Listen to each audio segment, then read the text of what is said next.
Bayangkan sebuah malam pertama pernikahan yang mencekam. Bukan kehangatan cinta, melainkan keheningan ranjang pengantin yang kosong. Sela, gadis muda 24 tahun yang menikahi kakek Tarman demi mahar spektakuler 3 miliar, harus dihadapkan pada kenyataan pahit, mobil Camry mewah di halaman hanyalah sewa, dan cek raksasa yang dipamerkan di pelaminan ternyata selembar kertas palsu murahan. Suaminya lenyap. Ia bukan ditinggalkan, tetapi dipermainkan oleh seorang penipu berantai yang bersembunyi di balik setelan jas mahal. Pertanyaannya, mengapa ia yang dipilih menjadi korban keenam? Dan apakah aib ini akan menghancurkan selamanya, atau justru menjadi jalan paling jujur untuk menemukan arti harga diri sejati? Inilah kisah yang membongkar ironi antara ambisi harta dan kehormatan seorang wanita. Mentari Pacitan bersinar tajam, tetapi Sela merasa seolah diselimuti oleh kabut tebal yang dingin. Di atas pelaminan, ia duduk diam, kebaya perak yang mewah terasa seperti baju besi yang berat.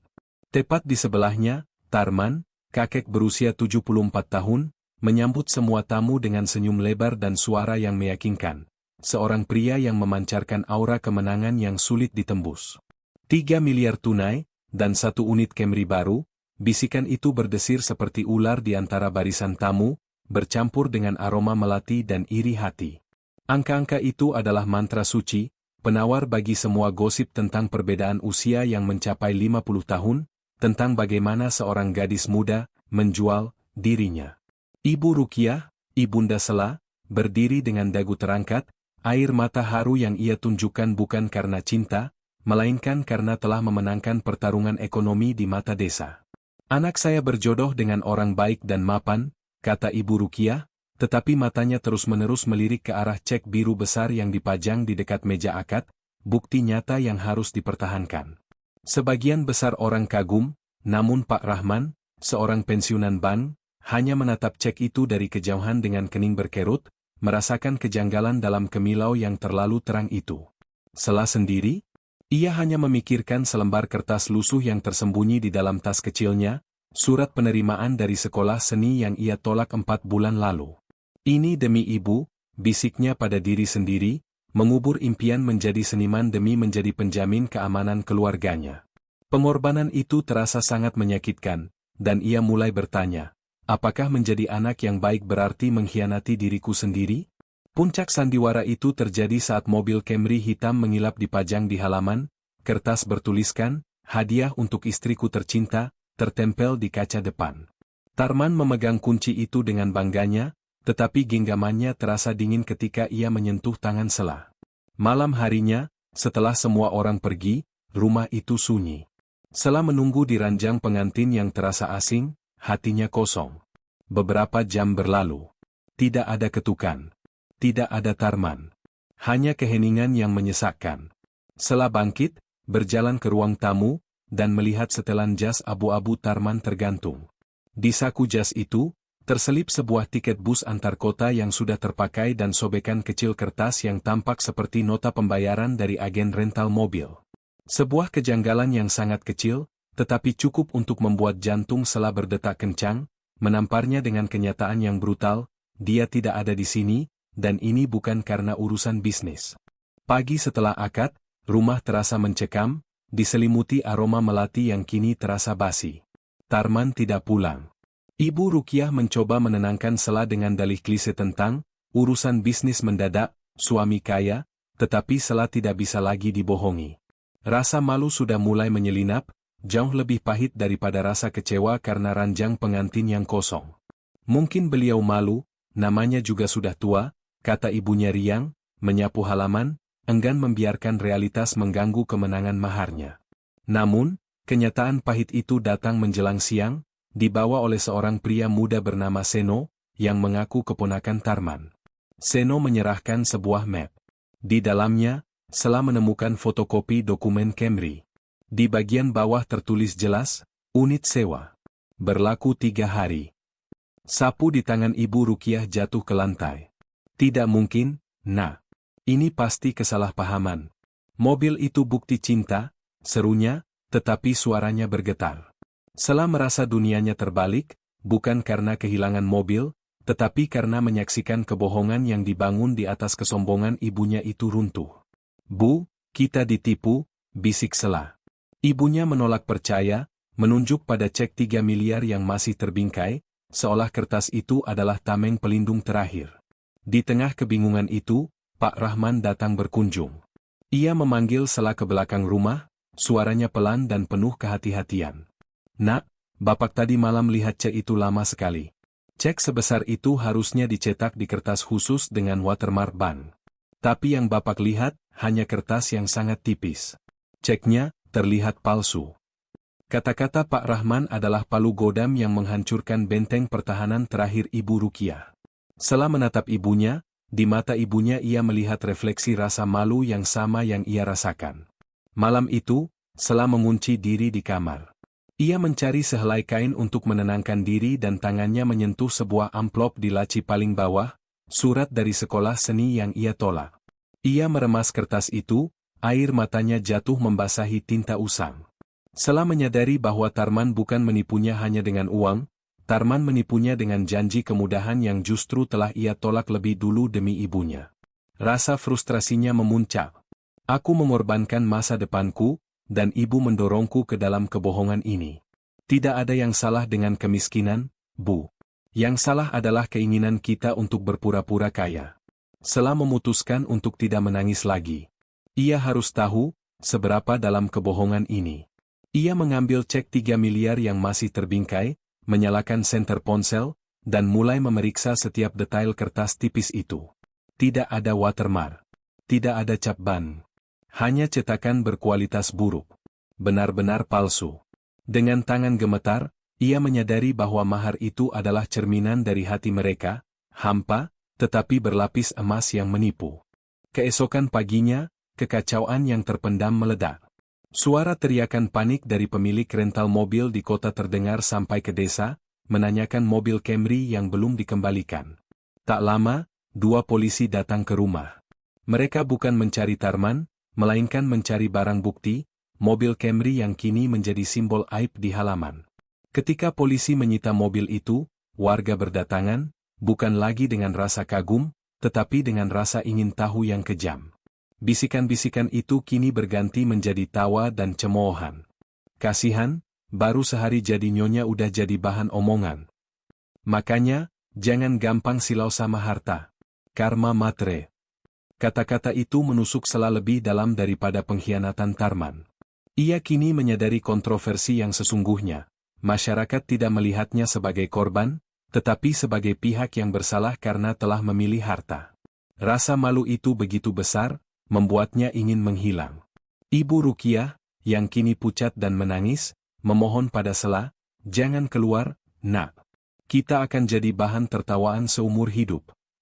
Tetapi Sela telah mengambil keputusan. Ia berdiri di depan bingkai cek palsu itu, menatap tulisan Rp 3 miliar yang kini tampak seperti ejekan, dan berkata pada ibunya dengan suara tegas, "Aku tidak akan lari dari aib yang kita beli ini, Bu. Kita berdua ingin terlihat kaya, dan kini kita membayar harga untuk kebohongan itu." Tak lama setelah polisi mobil rental pergi, Pak Rahman kembali, wajahnya muram. Ia membawa berita yang lebih kelam.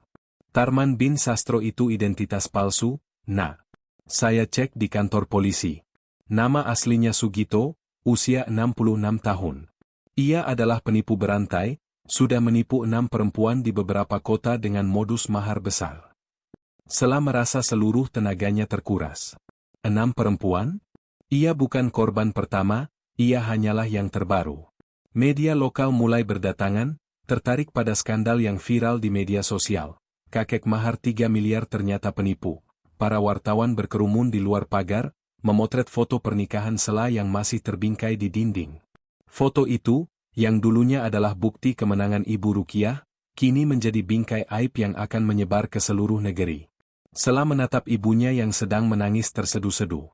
Ia tahu, jika ia tetap tinggal, ia hanya akan membusuk dalam rasa malu yang didorong oleh cibiran tetangga. Sela bangkit, mengambil tas kecilnya. "Aku akan pergi, Bu," katanya. "Bukan untuk bersembunyi. Tapi aku akan pergi ke kota, menemui wartawan yang tadi. Aku akan mengambil kembali narasi ini." Ibu Rukiah terkejut. Apa maksudmu, nak? Kamu mau mempermalukan diri sendiri di televisi? Tidak, Bu, jawab Sela, sorot matanya kini tajam dan dingin. Aku akan menunjukkan bahwa korban penipuan bukan berarti korban yang bodoh. Aku akan bicara. Aku akan mengubah aib ini menjadi peringatan paling keras bagi setiap perempuan yang berpikir bahwa cinta datang dalam bentuk uang tunai. Sela tiba di kota dan menghubungi Mas Jaya, wartawan lokal yang gigih. Mereka bertemu di sebuah warung sepi. Sela tidak datang sebagai gadis yang menangis, melainkan sebagai seorang saksi yang telah menemukan kekuatan dari rasa sakitnya.